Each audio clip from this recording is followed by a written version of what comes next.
The following announcement has been paid for by the New World Order. Remember this, when you're the greatest fighter in the world today, they got a name for you. They don't call you a great fighter, they call you Chael Sonnen and beat me, if you can.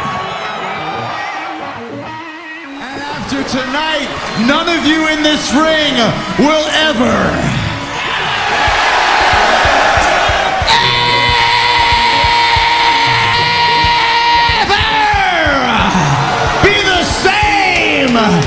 again! You're talking to the Rolex wearing, diamond ring wearing, kid stealing, woo, wheeling dealing, limousine right, jet flying, son of a gun, and I'm having a hard time holding these alligators down. Woo!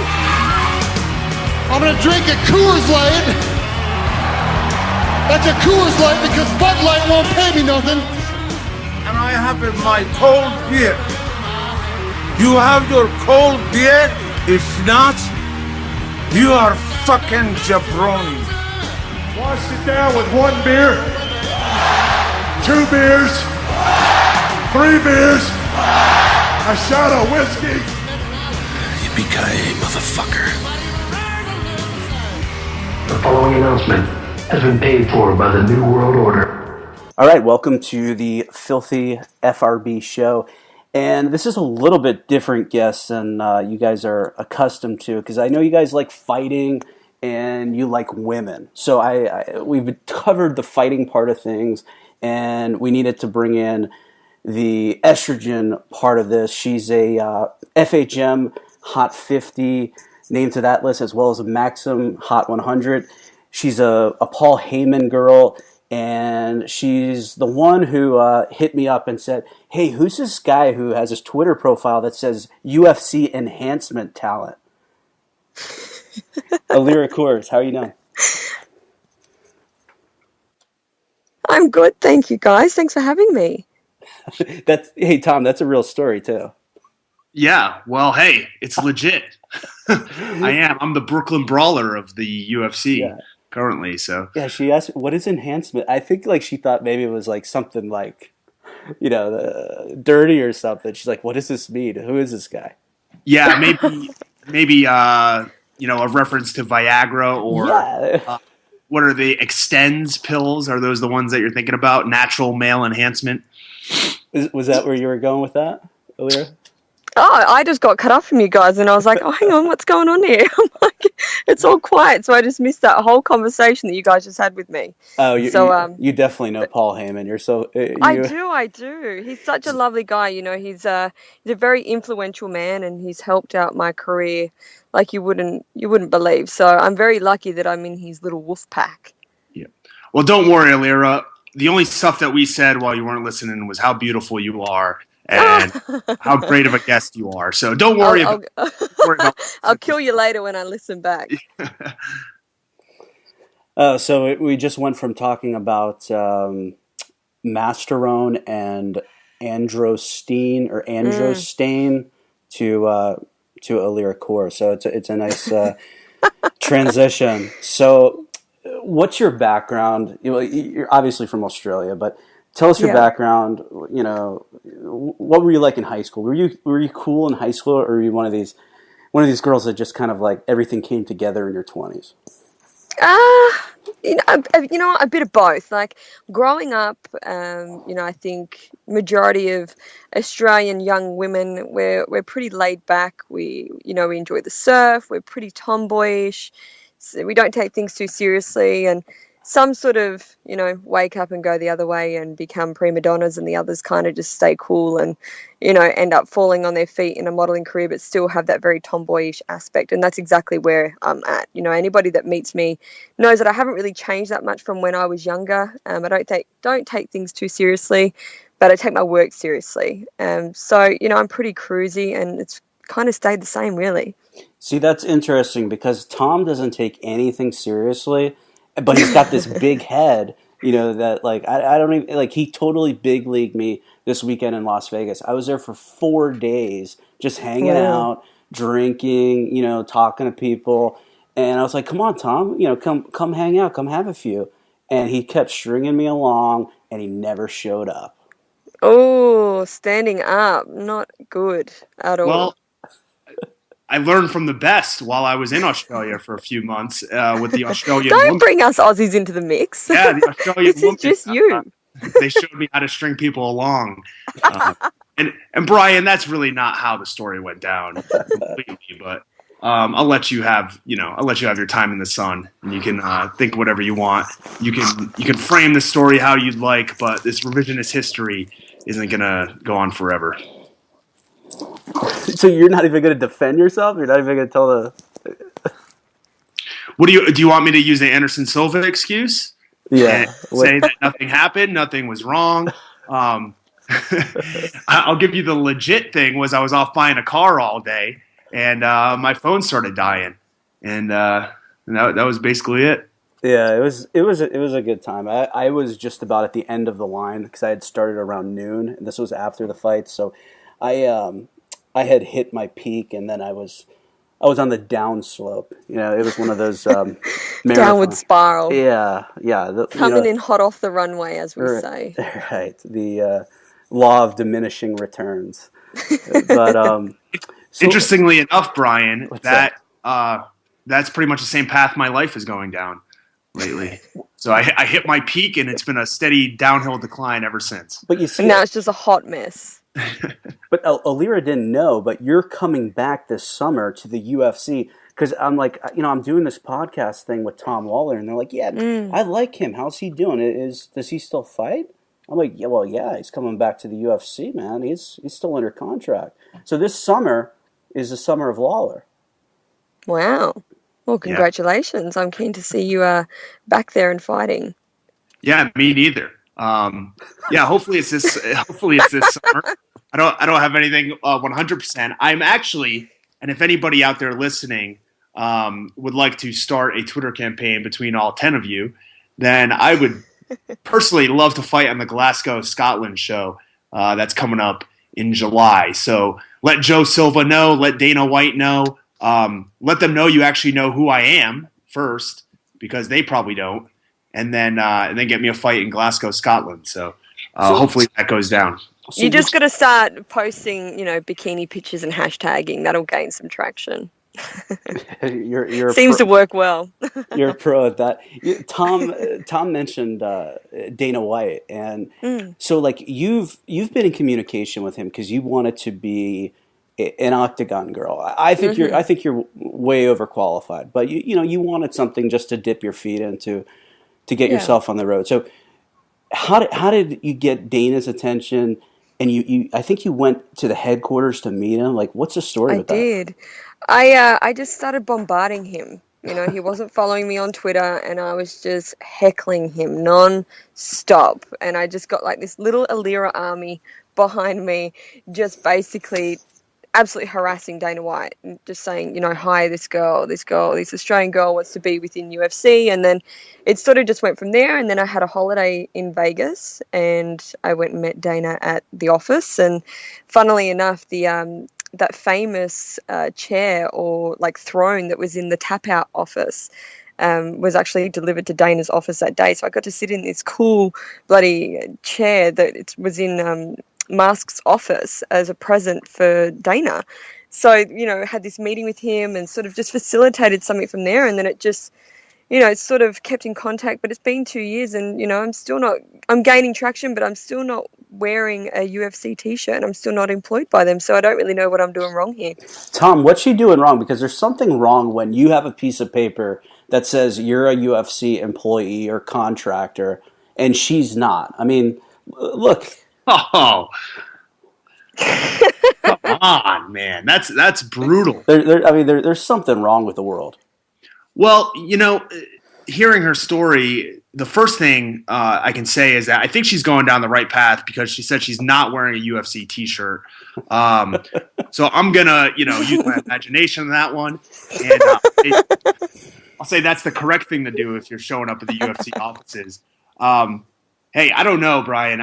I've somehow kept a job with the UFC for going on, I think this will be the 7th year.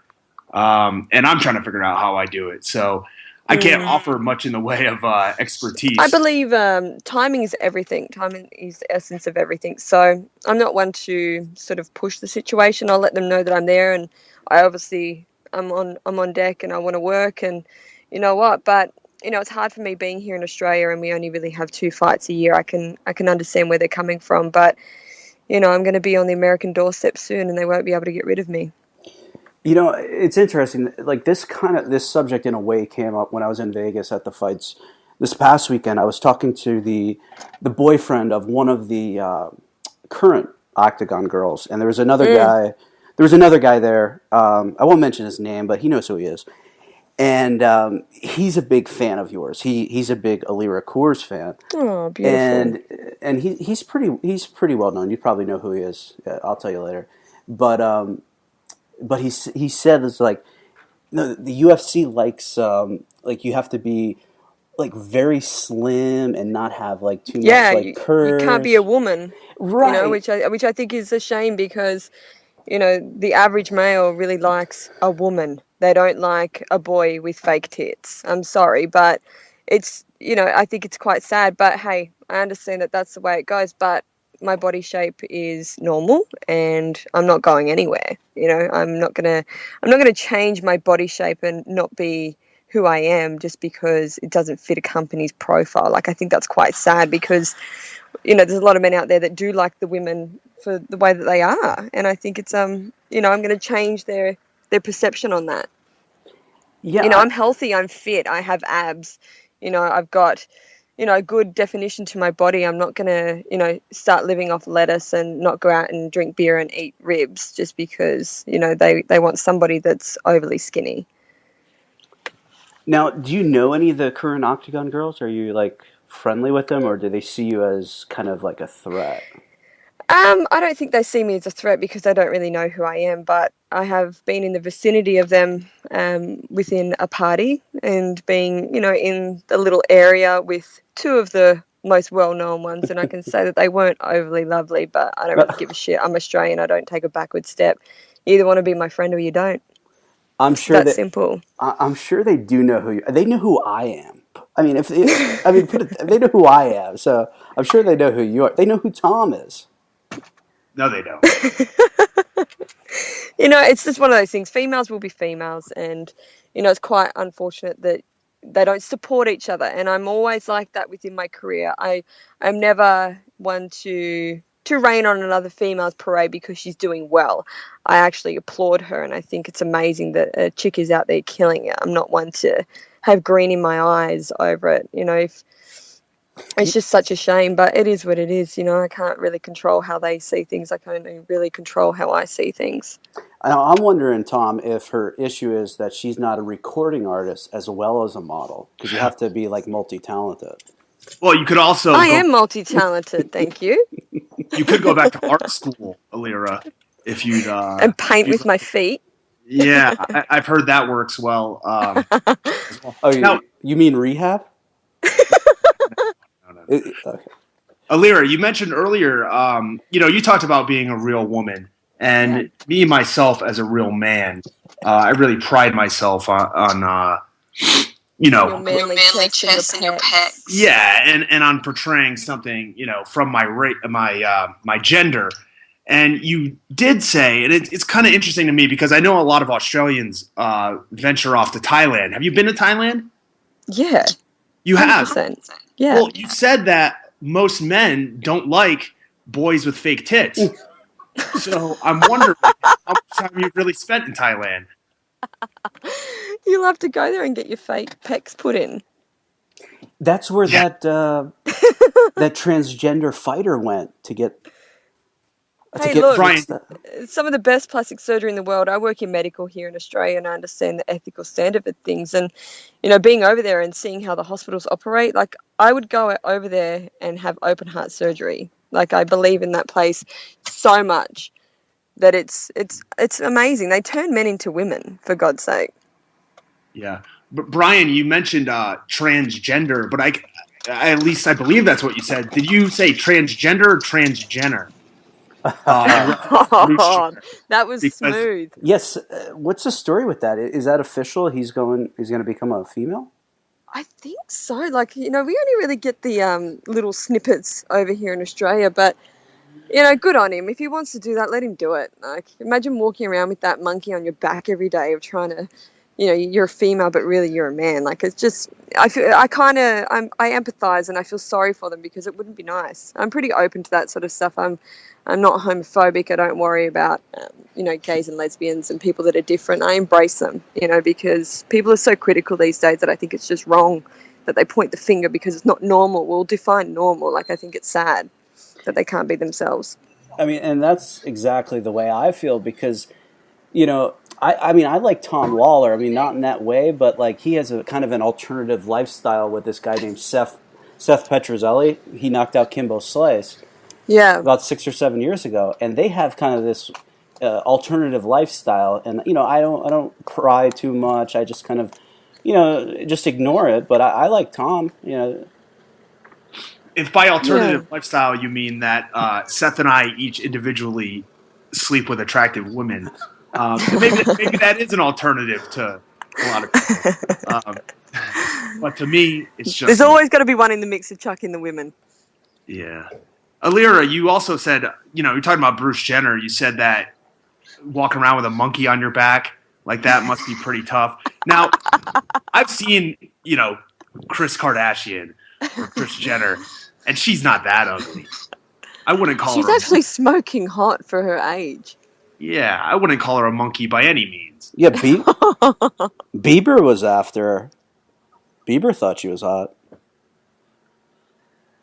Yeah, I'm sure there would be many men that would like to have their shoes at the end of her bed. So I know you also do like you do some interviewing, and I was very impressed because you can string a couple sentences together, unlike Ariane, who can't really do that. So, do you ever have a problem of people taking you seriously because they're just like, oh, here's this bimbo, she can't possibly have any intellect. Just look at her. Do you ever get that? Yeah, that's the one thing that I find with people is they go, she's a model. And I'm like, well, just give me 5 minutes to, just listen. And then after that, they kind of go, okay, she actually can speak. She's not just tits and ass. So that's what I really wanted to push across within my work is that, it's unfortunate that some people who work within the modelling career get tarnished because there's some real idiots out there that, they're not intellectual. They can't speak. They can't put things together. So I wanted to prove them wrong, and it's just one of those things. I'm not going to really worry if something doesn't come into fruition with UFC because I have many other bigger fish to fry. So what else are you looking at? Like I know you're very involved, and even Tom's gone on a couple of these trips. Like over here, they call them USO tours, where you go to like Afghanistan or Iraq. Yep.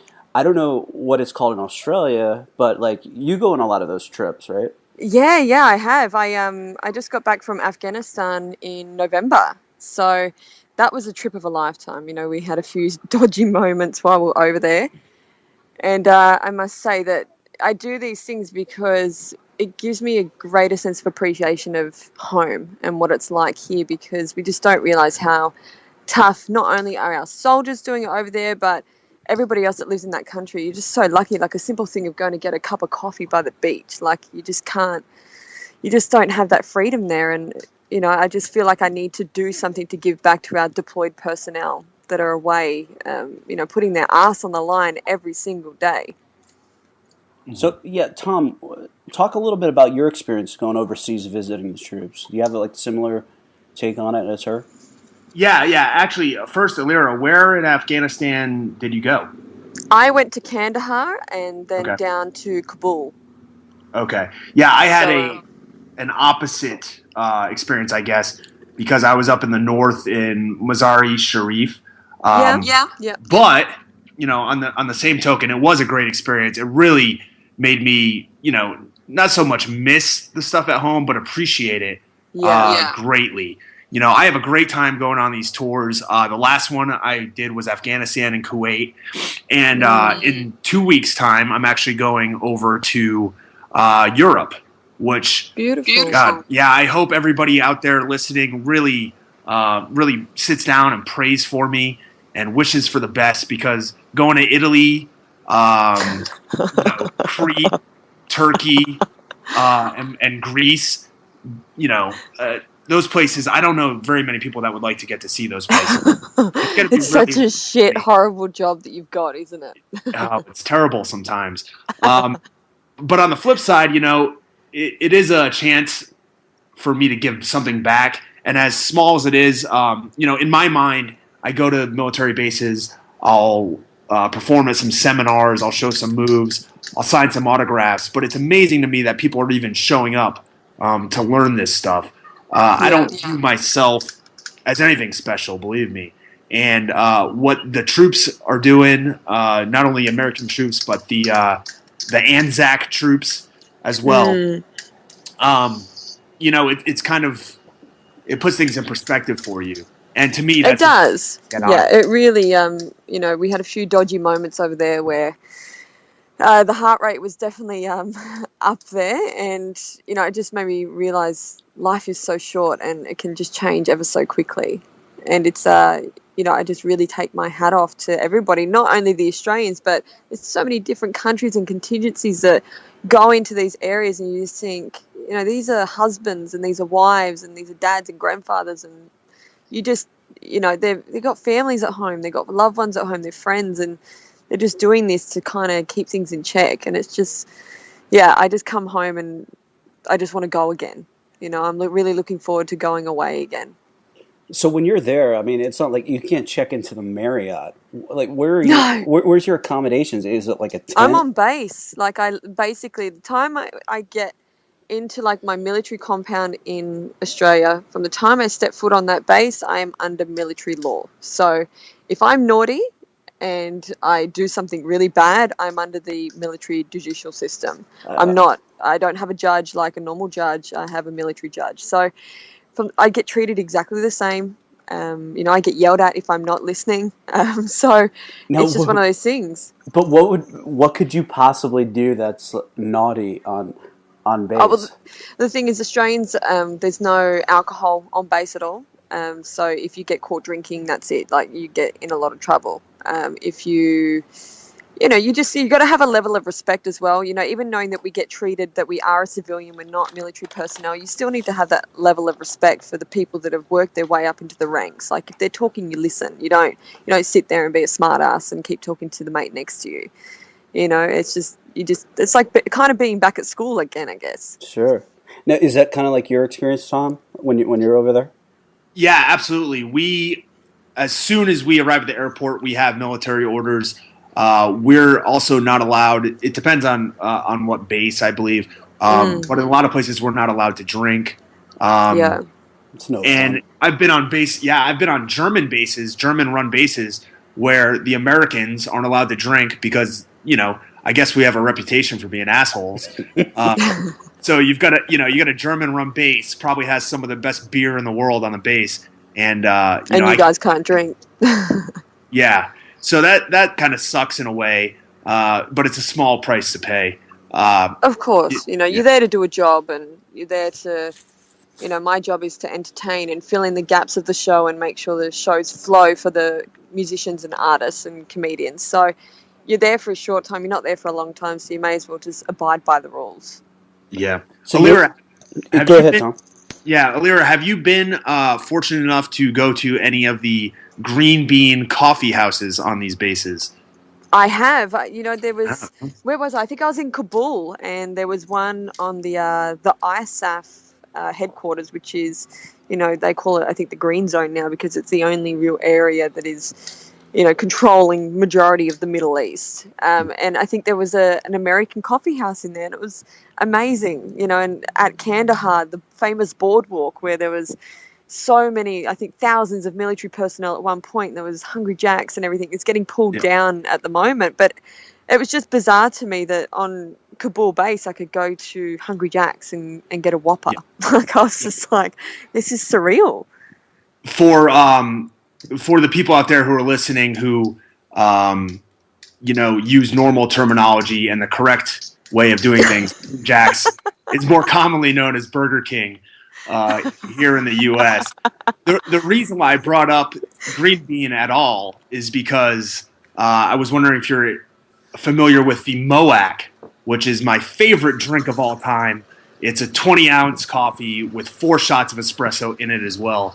And I can credit that with getting me through many of these trips on week's end. Yeah, no, look, I haven't had that one in particular, but there is one on the Dubai base, our Minhad base, where I think they emulate other coffee shops. And I must admit, the 4 to 6 shots of coffee, that thing kicked jet lag in the ass. Like I was awake for a couple of days. So, Allira, I mean, you make your living basically off, well, not all because of your looks and your figure, but in large part. So, like, what diet do you subscribe to? Like, do you like not drink? Do you have any things that like really help you stay in top shape year round? I'm not a big alcohol drinker. I'm not overly into drinking. So that's sort of, I'll have a cheeky beer here and there with my dad when we're cooking the barbecue or whatnot. But I kind of just live by a good balance. I love boxing. I love doing jiu-jitsu, and that burns a lot of calories within itself. So, I do have a sweet tooth. I do love lollies and cakes and all that sort of stuff. But yeah, I just kind of try and stay away from breads and, bad carbs. I love healthy food and I love cooking. Like, cooking is my passion. So I love to just whip up something that's healthy and will sustain my energy. So, but if I am like trying to cut down for shoots and stuff, I honestly live by the Dolce diet. Like, that man is amazing. Mike has been a friend for many years, and his method of just how he does things, it's easy, and I don't feel like I'm crashing and burning. So I love it. Yeah, Mike is one of those guys. He's at the top of his profession. So Yeah. like anything remotely negative goes wrong with a guy's cut, they try to say that the Dolce diet is a myth or whatever. I mean, a lot of times, this past weekend, Kelvin Gastelum, I know. he employed Mike for a couple, maybe 1 or 2 of his cuts. And then he thought, hey, I know the formula. I can replicate it. I know how to do it. And he's failed miserably a couple times.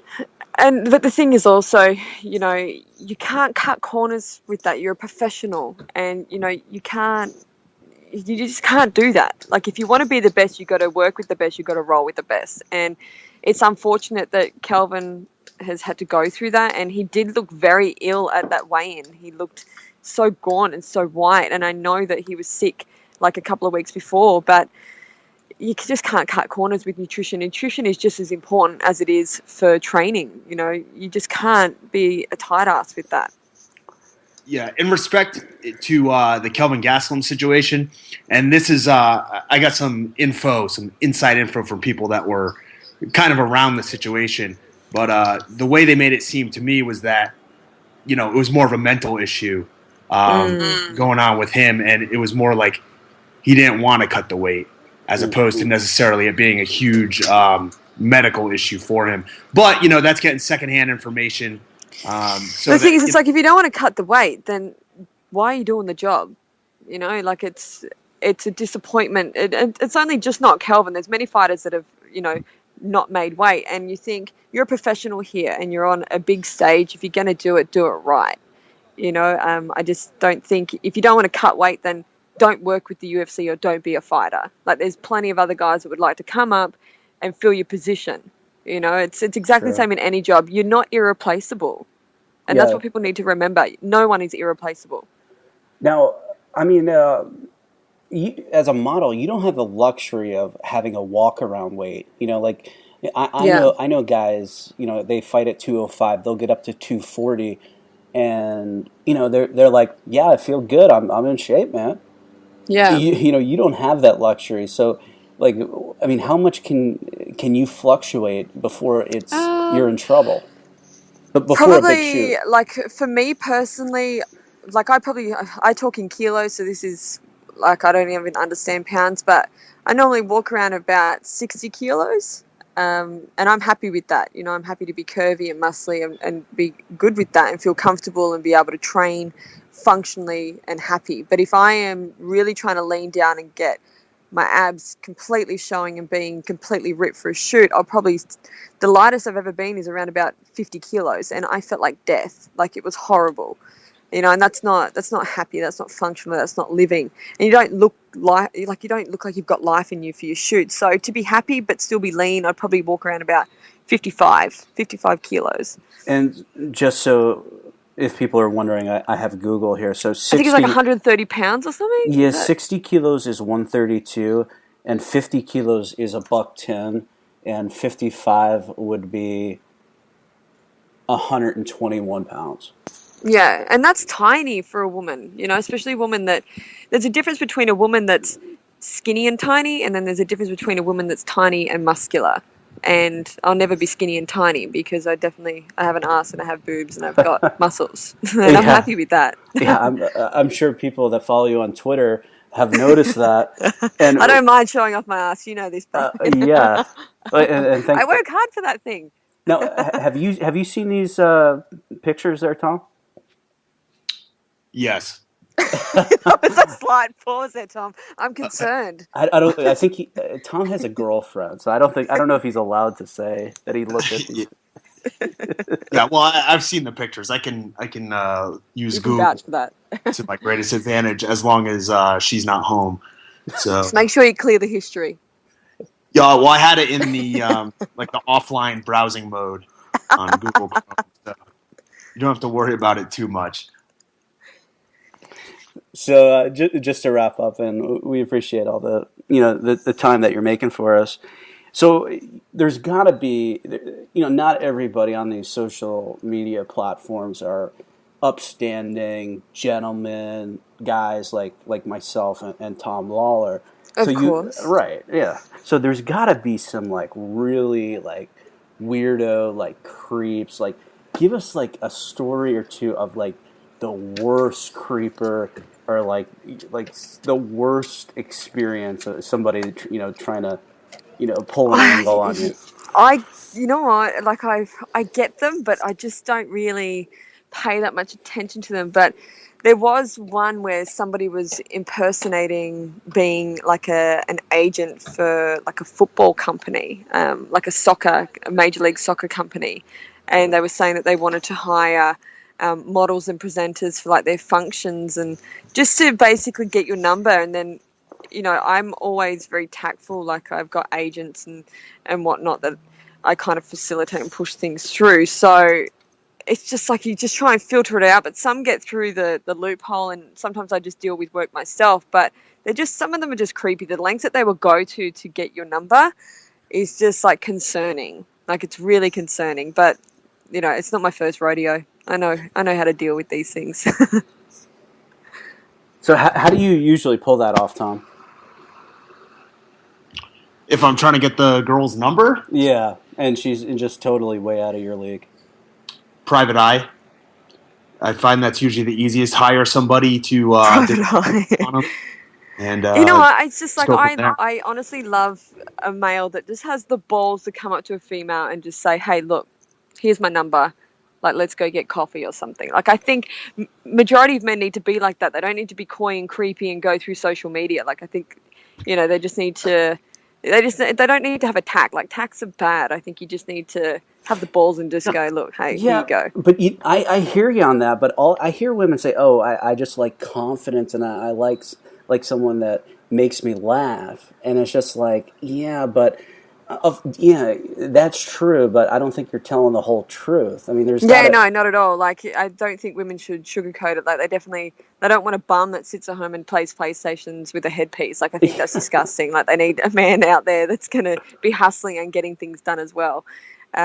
Sorry if you guys own headpieces for Call of Duty or something, but it's. I think a guy needs to be out there earning his keep too.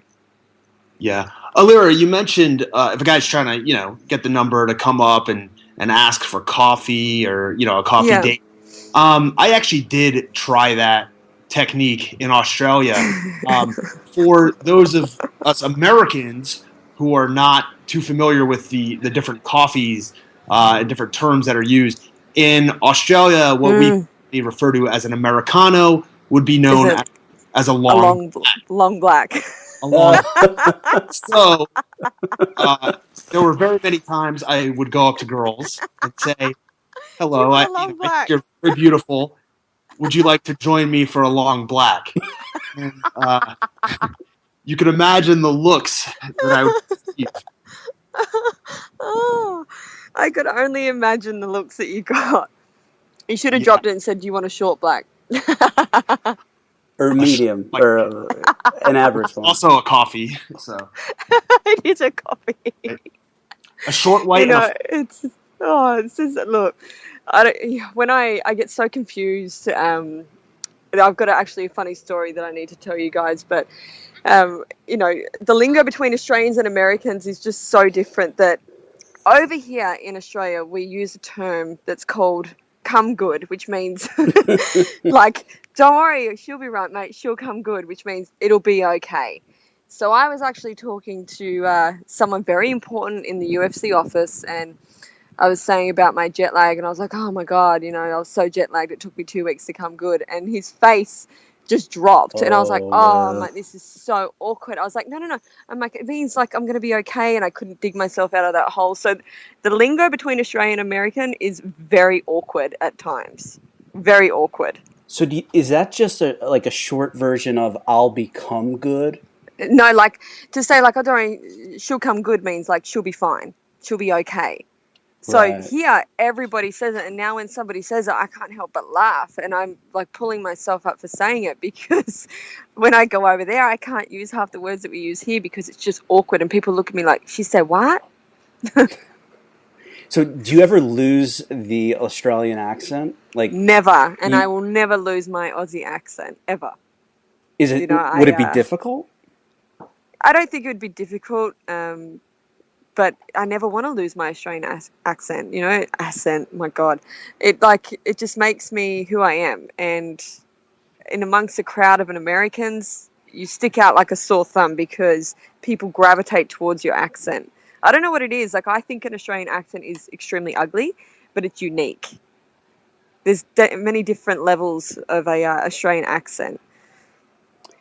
Yeah, I mean, I can actually understand every word you're saying because sometimes like I can't really understand what they're saying. A lot of the words kind of mend together. But you speak, very very well. I can, it's almost like an English accent.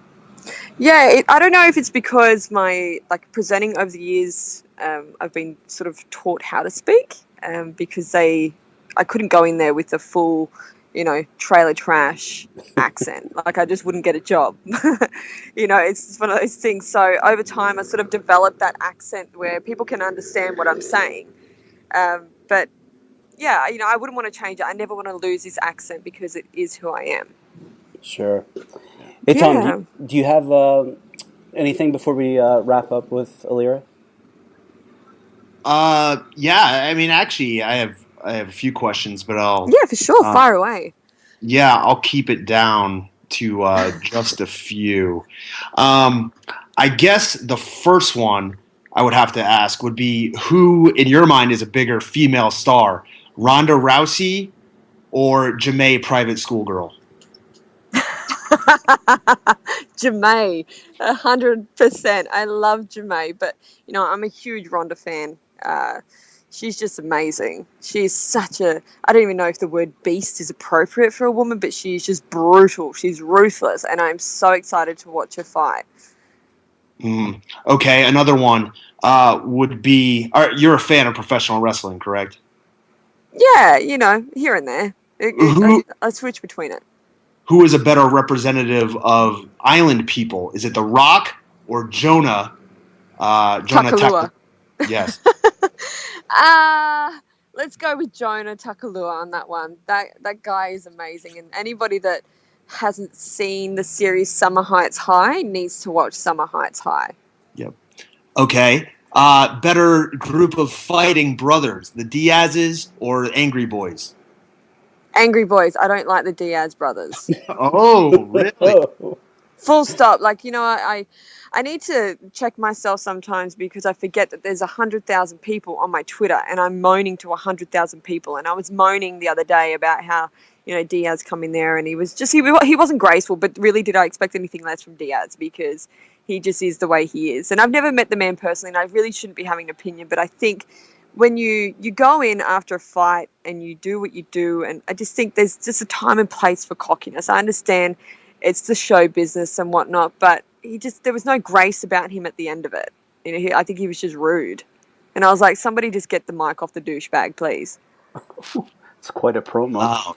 Yeah. So I said that on Twitter, and then I just got sprayed by Diaz fans. They were ready to kill me. So I had to take it down. So that's what I mean when I'm having a moan on Twitter about somebody. I need to remind myself that I'm moaning to 100,000 people. Yeah. Well, on that note, I guess that's all the questions I have. That's all you got.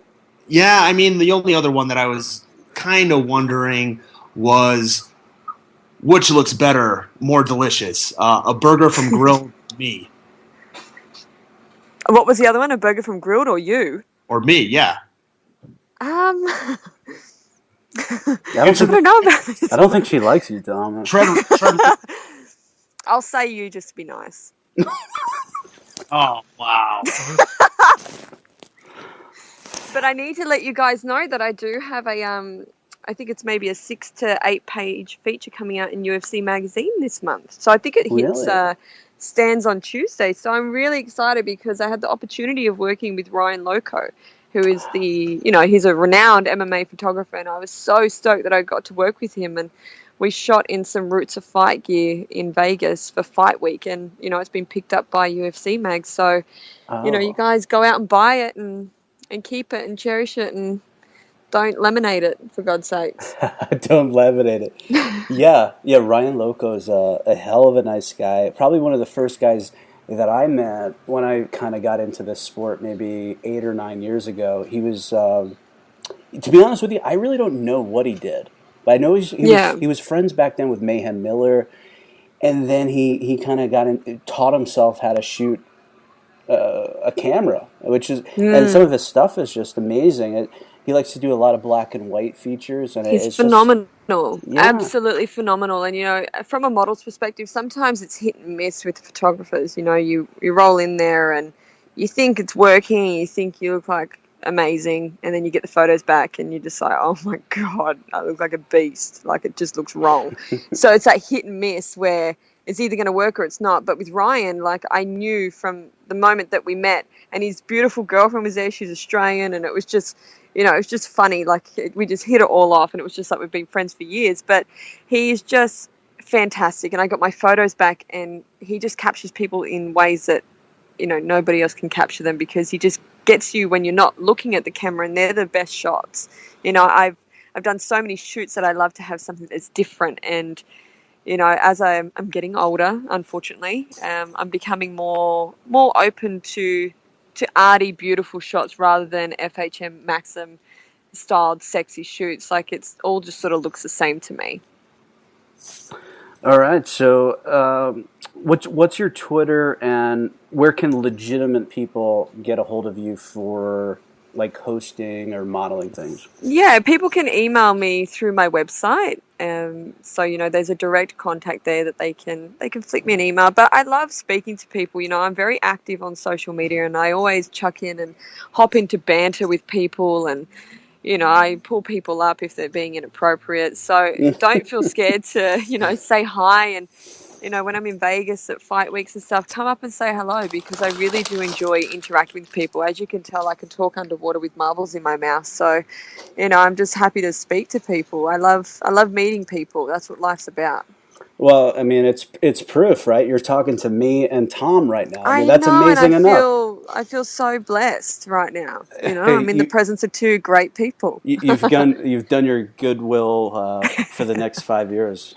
I've got 5 years of good luck. Right. All right, so Tom, you can have the last word, buddy. No, I just want to say thanks to Allira for coming on and making my very first Make-A-Wish come true. So I appreciate it, Allira, for coming on the show. And thank you for having me. Yeah, I also appreciate you being here, Brian. it's good to finally catch up with you after you stood me up this weekend. So. I stood you up. Huh? All right. Let's wrap this up. Uncle Dana, find something for this young lady to do. She's she can talk on camera, and she can walk around in circles with the card too, if need be. I think she's overqualified for that, but find something for her to do. Be part of the show. She's got my recommendation. Oh, thank you very much. And guys, it's an absolute pleasure. Thanks, Allira. Appreciate it.